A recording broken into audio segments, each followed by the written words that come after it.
दुनिया में कई ऐसे वाक़यात रोनुमा होते हैं जो खुद ब खुद तारीख का हिस्सा बन जाते हैं, जिनसे माजी, हाल और मुस्तकबिल का दर्स मिलता है। ऐसे ही वाक़यात में एक तक़सीम हिंद में मुसलमानों की हिजरत है। सदियों तक साथ रहने और एक दूसरे की खुशी गम में शिरकत करने वाले पलक झपकते ही जान के दुश्मन बन गए। तक़सीम हिंद दास्तानों की ऐसी किताब है जिसका हर सफ़हा खून के आंसू रुलाता है। घर छुटे, जायदादें लुटीं, बेटियां कुएं में डूब मरी, तो कहीं बाप औलाद को बचाते बचाते दम तोड़ गया।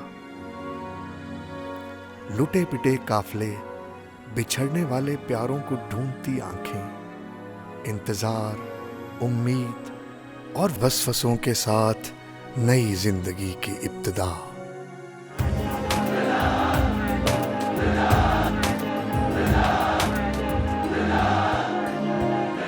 मिलकर एक झोंका आखिर तूफान बना था। वो मिलकर एक झोंका आखिर तूफान बना था। यूं पाकिस्तान बना था, यूं पाकिस्तान बना था, यूं पाकिस्तान बना था, यूं पाकिस्तान बना था। बिस्मिल्लाहिर्रहमानिर्रहीम। मेरा नाम मोहम्मद अब्दुल लतीफ़, वल्दियत मेरी काजी अब्दुल कादर साहब मरहूम रहमतुल्लाह अलैह। मेरी रिहाइश कोट काजी गुजरांवाला अफसाबाद रोड पर है, किला दीदार सिंह और गुजरांवाले के दरमियान है। हम एक ज़मींदार ख़ानदान हैं, वहाँ थोड़ी सी ज़मीन है। मेरी पैदाइश तारीख़ 1937 है। जब पाकिस्तान की मूवमेंट शुरू हुई तक़सीम हिंद, तो उस वक्त मैं तकरीबन 10 साल का था। प्राइमरी स्कूल में लद्दे वाले वलायत में पढ़ता था। सिख लड़के मेरे हम जमात थे। वो चूँकि उम्र इतनी ज़्यादा एडवांस नहीं होती, इतना शऊर नहीं होता कि उनके नाम लिखे जाएं या दोस्ती की जाए, तो हमारे लद्दे वाले में बहुत बड़े लैंडलॉर्ड सिख थे। और एक बड़ा गांव मगरब, हमारे गांव से मगरब की तरफ था, पमनाखा एक तारीख़ी कस्बा है। लियाकत अली मरहूम की डेथ के बाद वहाँ के मुकामी चौधरी हजरात साहबान ने लियाकत अली के मरहूम के नाम पर लियाकत हाई स्कूल पमनाखा बनाया था। प्राइमरी पास लद्दे वाले में करने के बाद मैं गवर्नमेंट लियाकत हाई स्कूल पमनाखा में दाखिल हुआ। वहाँ से मैंने मैट्रिक किया 1958 में। उसके बाद मैं लाहौर, दयाल सिंह कॉलेज लाहौर मशहूर है निस्बत रोड पर लक्ष्मी चौक के करीब, वहाँ से मैंने FSC की। फिर उसके बाद Islamia college civil line district कचहरी के ज़िला कचहरी के बैक पर है, वहाँ से मैंने ग्रेजुएशन की 1963 में। फिर मैंने 3-4 साल खेती बाड़ी का काम कराया, मुलाजिम भी रखे, साहब भी करता था। फिर मेरे अजीज़ थे, वो कोयटे में मुलाजिम थे। उन्होंने कहा आप ग्रेजुएट हैं, आप रेस्ट हो रहे हैं, तो इस सर्विस ज्वाइन कर लें। लेटर लिया। लोरा ले शहर है डिस्ट्रिक्ट बलूचिस्तान का, डेरा गाजी खां के आगे। तो वहाँ मैं बतौर साइंस टीचर के 1967 में वहाँ मैंने ड्यूटी ली। फिर 1 साल नौकरी के बाद, मुलाजमत के बाद, चूँकि मैं सिर्फ ग्रेजुएट था, तो ग्रेजुएट की जो है सर्विस जो है वो बग़ैर प्रोफेशनल क्वालिफ़िकेशन के मुस्तकिल नहीं होती, ना उसमें सीनियरिटी काउंट होती है। अगले साल सन 1968 में गवर्नमेंट ने यानी महकमे ने मुझे ट्रेनिंग के लिए 3 स्टेशन मुझे चॉइस के लिए मिले, मुल्तान, फैसलाबाद और पेशावर। ये उस वक्त की बात है जब मगरब पाकिस्तान 1 यूनिट था, एक सूबा था। यानी टोटल पाकिस्तान के 2 सूबे थे, मशरक़ी पाकिस्तान और मगरबी पाकिस्तान। मगरबी पाकिस्तान का एक सूबा, तो वहाँ मैंने पेशावर में 1 साल वो ट्रेनिंग का कोर्स किया।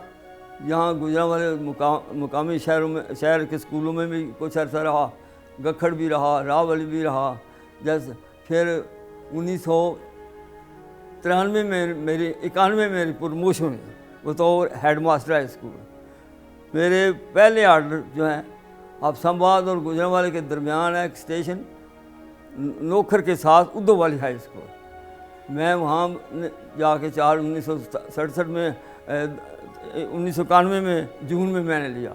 वहाँ 2-2.5 साल गुजारे। फिर ट्रांसफ़र मैंने लियाकत हाई स्कूल पमलाखा में किया, जहाँ से मैंने मैट्रिक किया था। वहाँ ही मैं हेड मास्टर बन गया। और ऐसा कमाल अजब है कि इतना 3-4 सूबों की खाक छानी और आखिर पे मैं अपने पेरेंट स्कूल जहाँ मैंने पढ़ा था वहीं मैं अफसर बना, हेड मास्टर रहा। और कुदरती 2000 पूरे में मैं वहीं से रिटायर हुआ। मुझे ये बड़ी खुशी है कि मैंने इतनी 3 सूबों में फिरा। सादकाबाद सिंध की तहजीब है, आपको पता ही है। वहाँ भी मैंने सिंध के माहौल देखा, और कोयटा, बलूचिस्तान और कोई पेशावर और लाहौर। मैंने बड़ी अपने तालीम जो है इसमें से मैं बड़ा महसूस हुआ हूँ। और मुझे एक खुशी ये है कि मैं किसी दूसरे महकमे नहीं गया। मुझे एजुकेशन का महकमा अभी भी सबसे अच्छा लगता है। मैं वहाँ जब पढ़ता था 1957-58 में मैट्रिक में, हमारे हेडमास्टर साहब से गुजरांवाल से जाते थे, बड़े खलूस के साथ पढ़ाते थे और फ्री एजुकेशन। छुट्टी के बाद 3-4 घंटे फ्री पढ़ाते थे। छुट्टी सारी लॉन्ग वेकेशन में बूढ़े भी थे, अबव 50 ईयर्स थे, बल्कि 60 के करीब थे। सड़क भी अक्सर वहाँ उस ज़माने में कच्ची होती थी, तो जाके फ्री पढ़ाते थे। इतना फरिश्ता सीरत थे। और बड़े स्कूल हैं पाकिस्तान में, दुनिया में। किसी स्कूल में नमाज़ें होती है ज़ोर की, लेकिन हमारे हेडमास्टर साहब इतने जज्बे वाले थे, मजहबी थे। वो हेडमास्टर टीचर जो अरबी टीचर थे इस्लामियात के, उनको कहते हैं जुमा यहाँ पढ़ाओ। ओला नंबर जो है तामुरून बिल मारूफ व नही अनिल मुनकर। ये बचपन में लोगों को, शकीरों को सिखाना चाहिए। हम कहते हैं बड़े होकर समझ लें। और जुमा हमारे टीचर जो थे बड़े आला आलम थे। मौलाना इस्माइल साहब रहमतुल्लाह अलैह गुजरांवाले सल्फी थे, उनके वो शागिर्द थे, बड़े आलम फाजल थे। तो यानी ऐसी हमारी दरसगाह जो थी, अल्मा मेटर, उसने हमारी तरबियत की। तो वही जज्बात मेरे, जब मैं वहाँ हेडमास्टर गया, चूँकि हमें फ्री पढ़ाते थे 9th 10th में, कोई ट्यूशन नहीं लेते थे। मैंने स्टाफ मीटिंग बुलाई, जब हेडमास्टर बुलाया मैं बना। मैंने कहा भाई आप में से अक्सर यहाँ के पढ़े हुए हैं, मैं भी यहाँ से पढ़ा हूँ। हमारे उस्तादों की रवायत थी कि बेलौस पढ़ाया जाए, कोई किसी लालच के बगैर, खलूस के साथ। तो हम भी वही ट्रेडिशन शुरू करें, रवायत का कायम रखें। चुनाचे मैंने जमातों मैट्रिक 9वीं 10वीं में ऐलान किया क्लासों में कि भाई छुट्टियों में, लॉन्ग वेकेशन में कोई फ़ीस नहीं ली जाएगी। मैंने उस्ताद से रिक्वेस्ट की है आपकी बेहतरी के लिए, मैं भी आया करूँगा, मेरे उस्ताद भी जो सब्जेक्ट टीचर आपके हैं वो पढ़ाएंगे। मैं स्कूल में 8 साल की उम्र का दाखिल हुआ। क्यों ऐसे हुआ कि मैं बचपन में बहुत बीमार रहता था, कि वालदा मेरी कहती थी कि इतना बीमार था, मैं तुम्हें गोदी में लेकर नमाज़ पढ़ दी थी, तुम बीमार थे। और कई मेरी पड़ोसने कहती हैं कि आपकी जान छूट जाए, ये फौत हो जाए। मैं इतना सख्त बीमार रहा, 4-5 साल तक मुझे होश ही कोई नहीं थी तकरीबन। फिर अल्लाह ने सेहत दी है। फिर वालिद साहब ने स्कूल में हमारे गांव में स्कूल में नहीं था, लद्दे वाला बड़ैत में स्कूल था, वो 2-3 किलोमीटर दूर था, पैदल जाना होता था। वहाँ से मैंने प्राइमरी किया और मैं ज़हीन तलबा में समझा जाता था। उस वक्त वजीफ़े का इम्तहान अब भी होता है। मैंने वजीफ़े का इम्तहान भी दिया, मिडल में भी दिया, प्राइमरी में भी दिया, और मैट्रिक में मैं अपने स्कूल में, मैं और एक मेरे साथी, हम दोनों फर्स्ट आए थे। मुझे याद है, जो दूसरे मेरे साथी थे चौधरी रासत अली साहब प्रोफेसर बने, वो ड्यूरिंग सर्विस डेथ हो गई। वजीफ़ा उस वक्त बड़ा था, 10 रुपये महीना लगता था, 10 रुपये तकरीबन। तो वो वैल्यू पैसे के मुताबिक होता है ना। आज 2000 लगता है, 1000 लगता है, उस वक्त 10 रुपये लगता था। हम 8-10 लड़के उस गांव के जाते थे प्राइमरी स्कूल में, हाई स्कूल में भी हम 8-10 अपने गांव के जाते थे। दूसरे गांव से भी लोग बच्चे पैदल आते थे। उस वक्त साइकिल बल्कि बहुत थोड़े होते थे। हमारे गांव में सिर्फ 5-6 साइकिल थे। बेरी के दरख्त, बेर जहाँ लगते हैं वो होते थे। गंदम की फसल में दरख्त होता था, हम जाते थे, गंदम ख़राब करते थे। फिर चौधरी हमने देखना, छोटा ला के उसने हमारी तरफ आना, हमने दौड़ना। इस तरह ये चांदमारी हम करते रहते थे, ये शरारत। लेकिन किसी का गाली गलोच नहीं, वो भी नहीं निकालते थे, हम भी तमीज़ में रहते थे। ये हमारा शुगल था, खेतों में बेर वगैरह खाने। ज़्यादा मुसलमान ही होते थे। हिंदू हमारे गांव में तो सिर्फ एक हिंदू का घर था, वो भी दुकानदार था। उसको भी लूटा नहीं गया, ना उसको मारा गया। वो हमारे 2 अंकल चाचू ने उसकी दुकान ख़रीद ली थी, उसका नुकसान नहीं हुआ था। वो आराम से, इंडिया की आर्मी की गाड़ी आई, पहले वो मुसलमान हो गया। मेरे वालिद साहब आंध्र इमाम मस्जिद थे, चौधरी भी थे मेरे चाचा जान, सबसे बड़े चौधरी थे। 10-12 गांव में बड़े चौधरी। हमारे गांव कोई आ नहीं सकता था इनको कत्ल करने के लिए, इतना हमारे चाचा का वकार था। तो वो हिंदू मुसलमान हो गया, कलमा पढ़ाया। मंगलदास को उसका नाम था, उसका नाम वालिद साहब ने मोहम्मद नहीं रखा। उसका बेटा एक था करतार दास, उसका नाम रियाज़ रखा, मुझे अभी तक याद है। तो वो हमारे घर में ही औरतों के पास बैठती थी, मर्द हमारे पास मस्जिद में या बैठक में। तो बड़े 1-2 हफ्ता रोटी भी, खाना भी हमने उनको सर्व किया। लेकिन वो उसकी हिंदू की बीवी बड़ी चालाक थी, ज़ाहिर मुसलमान हो गई। हाकम भी दई थी, हाकम बीबी उसका नाम रखा गया। उसने पता नहीं कैसे वायरलेस या कहीं तार भेजी अपने भाई हिंदू थे, वो बड़े एडवांस थे। वो एक दिन आर्मी की गाड़ी आए, लेके आए, वो सारे चले गए।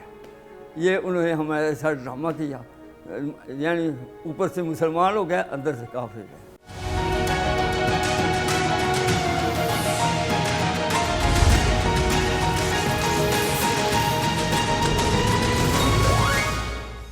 तरीक़े आज़ादी के बारे में अखबार हमारे चचे वगैरह मंगाते थे, वो पढ़ते थे कि ये शोरी है।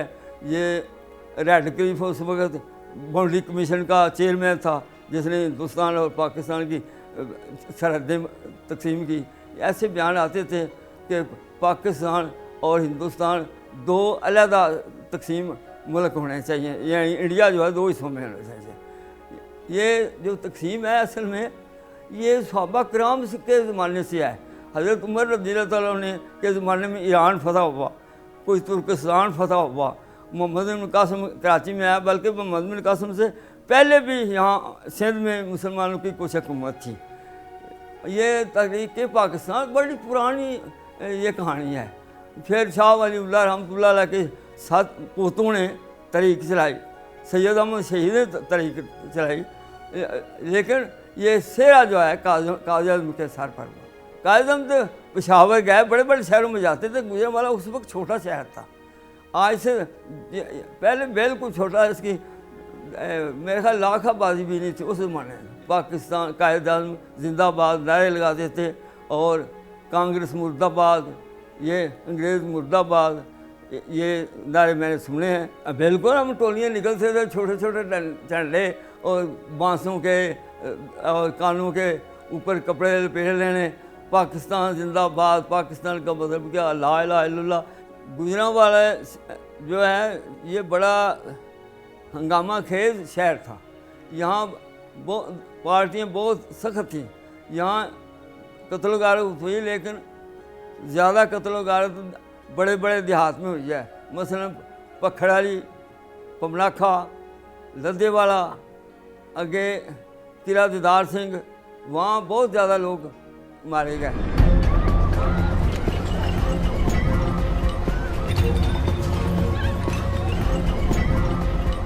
पमनाखा जो था वो चौधरी थे, हिंदू भी चौधरी थे और सिख भी मुसलमान भी चौधरी थे, एक ही ख़ानदान बड़ैच थे। वो एक दूसरे को शेल्टर करते थे। तो बल्कि मैं जब पमराख में हेडमास्टर था, उस ज़माने में इंडिया से कुछ सिख आए। वो सिख और चौधरी जो पमराखे में मुसलमान उस वक्त मेरे ज़माने में था जब मैं हेडमास्टर, उनके मेज़बान रहे, अफसर डेढ़ रहे। उन्होंने कहा पमराखे की कबड्डी मशहूर है, हम चौधरी साहब हमें कबड्डी की टीम बुला दे, तुम्हें हम मैच देखें। बड़ा अच्छा बरादराना माहौल वहाँ रहा है, अक्सर हमारे इर्द गिर्द आराम रहा है। लेकिन बाद जो दूर दराज इलाके थे जहाँ लोग जाहिल थे, पमराखा एडवांस था, लदेवाला एडवांस था, लदेवाला बाईपास के साथ हाल लगा है आलम चौक, तो ये लोग एडवांस थे, यहाँ कत्ल गारत कम हुई है। जो हमारे गांव का गया है मंगल दास, उसका बेटा, आप तो वो फौत हो गया बाबा मंगल दास, उसका बेटा रियाज, लद्दे वाले का एक राना साहब इंडिया से आए हैं। वो हमारे दोस्त हैं, हमारे कज़न के पास हर रोज़ शाम को इस वक्त जाते हैं। हमारा गांव लद्दे वाले के करीब 1-2 किलोमीटर। वो कहते हैं मैं अपने इलाके में गया कि शहर अमृतसर के किसका नाम लिया, मैंने वहाँ देखा एक आदमी जो था, मैंने पूछा आप यहाँ के हैं? नहीं जी मैं पाकिस्तान से आया हूँ। तो नाम बताया, कहाँ के हो? काजीकोट का हूँ, है जी। उन्होंने बड़े अच्छी तरह उनको इस्तकबाल किया। उन्होंने आके बताया वो जो आपका गांव का था हिंदू, उसका बेटा मेरा वाकफ़ बन गया है। अच्छी यादें कई लेके गए हैं। तो कई बेचारे परेशान होकर, जैसे वहाँ इंडिया से पाकिस्तान मुसलमानों पर बहुत मुज़ालिम हुए हैं।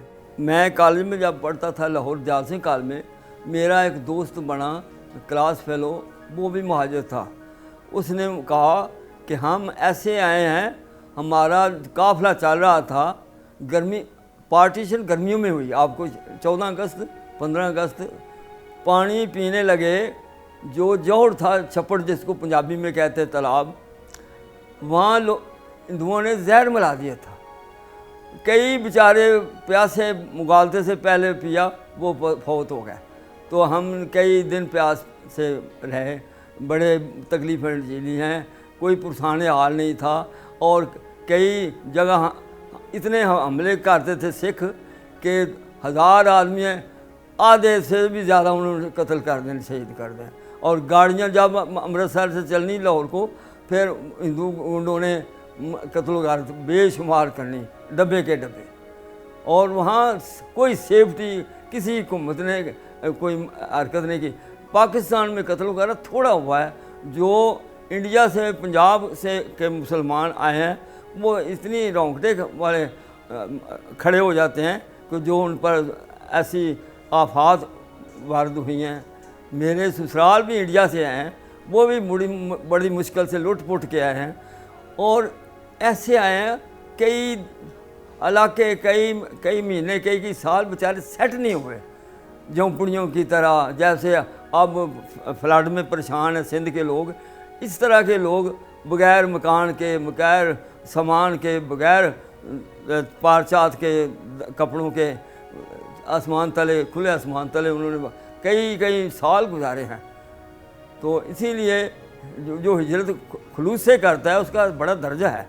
कायदम ने कहा था पाकिस्तान का मतलब क्या, ला इलाहा इल्लल्लाह, लेकिन 75 साल तकरीबन हो गए हैं, वो नारे को अमली जमा किसी को मत नहीं पड़ा। कि मेरे दोस्त क्लास फेलो बताते थे, हमारे गाड़ी चली थी अमृतसर से या अटारी से, तो हिंदू गुंडों ने कत्ल गारत किया, बहुत थोड़े आदमी बच के आते थे। वो कहते हैं कुर्बानियाँ हमने दी हैं, हमने समझा कि पाकिस्तान सही मैनों में इस्लाम का बोलबाला होगा, इस्लामी कानून होगा, मुसलमान का भाई है, असर ज़रूर होना चाहिए। रोंगटे खड़े हो जाते हैं। अल्लाह ताला फरमाता है जो हकीकत पर गहराई से गौर करे उसके आंखों से आंसू आते हैं। हबशा का बादशाह मुसलमान हो गया था। हज़रत जाफ़र ने जब तकरीर की, हज़रत नूर पाक सल्लल्लाहु अलैहि वसल्लम के चाचा के भाई, हज़रत अली के बड़े भाई थे, तो नजाशी रो पड़ा था, 7वें सिपाही की पहल लिया है। जब हकीकत की बातें सुने और हर दिल पसीज जाता है, जो अकल वाला, जो अकल सलीम रखता है, अकल सलीम नहीं तो फिर कोई असर नहीं होता। मुसलमानी बड़ी मुश्किल है। अल्लाह ताला फरमाता है है मुसलमानों, तुम्हें जन्नत खाम खा नहीं मिलेगी, तुम्हारी जानें हमने खरीद ही लिया है। इन्नल्लाह अशरा मिनल मुमिनीना अनफुसहुम व अमवालहुम जन्नह, जन्नत की कीमत तुम्हारी जानें और माल है। मेरे एक बुज़ुर्ग थे पढ़े लिखे, इस तरह का सवाल मैंने उनसे किया कि बाबा जी, बड़े हकीम अजमल खां के वो शागिर्द थे हिकमत में, बड़े पढ़े लिखे थे। मैंने कहा बाबा जी अच्छा हुआ पाकिस्तान बन गया, अगर इंडिया कामन रहता तो मुसलमान परेशान हो रहे थे, अकलियत होने थे, हिंदू अक्सरियत में है तो उन्होंने जुल्म करने थे। उन्होंने भी कमाल जवाब दिया। उन्होंने कहा इंडिया बड़ा मुल्क है, बाहर से एक जर्नैल पाकिस्तान का मुसलमान आता था, मोहम्मद गौरी, सुल्तान महमूद गजनवी वगैरह, नादिर शाह, अहमद शाह अब्दाली, चंद हज़ार या सैकड़ों के साथ फौज के साथ आता था, तहस नहस करता था, इनकी जरूरत नहीं होती थी, क्योंकि ईमान जो है ना बेतेग भी लड़ता है सिपाही, अल्लामा इकबाल फरमाते हैं। तो कहते हैं अगर मुसलमान सही ईमानदार होते तो उन्होंने नहीं दबना था। जब थोड़ी सी अकलियत बाहर से आगे इन पर हुकूमत 500-600 साल कर गई है, जैसे स्पेन पर 750, यहाँ भी 500-600 साल मुसलमानों ने हुकूमत की है। उस वक्त ईमान था। हजूर पाक सल्लल्लाहु अलैहि वसल्लम का इरशाद मुबारक है, ऐसा ज़माना आ जाएगा इस्लाम का नाम रह जाएगा, कुरान की रस्म रह जाएगी, इस्लाम प्रैक्टिकली ख़त्म हो जाएगा। नाम अच्छे होंगे, त्यौहार मनाए जाएंगे, हैं जी, और कुरान मजीद बीमारियों के लिए, शफा के लिए, सर्विस के लिए, परेशानियाँ दूर, प्रैक्टिकली इस ना हम समझते हैं ना इस पर अमल करते हैं। बड़ी खुशी हुई कि पाकिस्तान मिला बना है, इसमें आज़ादी होगी, सही इस्लामी कानून चलेंगे, हजूर पाक इबादत आसानी से हो जाएगी, बग़ैर पाबंदी के, बग़ैर तकलीफ़ के, बग़ैर रुकावट के। तहरीक आज़ादी के मुतल्लिक़ सिखों के मरकज़ होते थे, कुछ बड़े बड़े सरखों के जो ज़िम्मेदार थे, सरदार कहलाते थे, बड़ी बड़ी कोठियाँ और बड़े बड़े जागीरदार थे। उन्होंने ऐलान किया होता था कि छोटे छोटे देहात में जो सिख हैं ना, वो टोलियों में, जत्थों में आके हमारे पनाह में आ जाएं, यहाँ मुसलमानों की ज़रूरत नहीं होगी। तो वो मुख्तलिफ़ रास्तों से, मुख्तलिफ़ इलाकों से 4-4, 5-5, 6 गाँव के इकट्ठे होकर सिख जत्थों की शक्ल में उनके मरकज़ों पर जाते थे। वहाँ उनको डिफेंस होता था। वो सरदार जो थे कई मिलिट्री में होते थे सिख, कई मिलिट्री में उनके अजीज़ थे, वो गन्ने वगैरह खुद रखते थे अपनी हिफाजत के लिए कि हमारे डेरे पर, हमारे गांव पर कोई हमला ना करे। ये मैंने देखा है। बड़ी उनकी तंजीम थी सरदारों की। सरदार कोई नहीं यहाँ कत्ल हुआ, सरदार आराम से गए हैं। जब जत्थे गुजरते थे तो मुसलमान, उस वक़्त सादा ज़िंदगी थी, इतना असला आज जैसा नहीं था, कुहाड़ियाँ, छुरे वगैरह बल में ये होती थी। वो सिख को जत्थे 5-5, 6-6 गाँव के बताया, 2-4 हज़ार इकट्ठे चलने, तो छोटे गांव जो मुसलमानों के थे उनको ख़तरा हो जाना कि हम पर अटैक ना कर दें, तो इसलिए हम सारे डरते थे खेतों में चले जाना घर छोड़ के कि गांव में तो दाखिल हो गए तो हम तो बच जाएंगे। ये बड़ी ख़तरनाक उस वक्त मखदूश हालत थी मुसलमानों की, गरीब लोगों की ख़ास कर।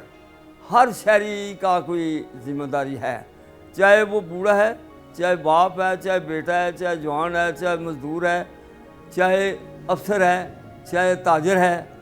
ये कुल्लुकुम राज में कुल्लुकुम मसऊलुन अन रइयती है। हजूर पाक सल्लल्लाहु अलैहि वसल्लम में तुम में से हर एक से पूछा जाएगा, डीसी से पूछा जाएगा, तुम एसीओं को से हदायत की कि नहीं एसपीओं को कि लॉ एंड ऑर्डर सही करें, कि करप्शन ख़त्म करें। लेकिन मसला यह है, जवानों का ये होना चाहिए माटो कि हमने मुल्क के लिए और इस्लाम के लिए हर किस्म की कुर्बानी देनी है, जानदारी से ज़िंदगी गुजारनी है।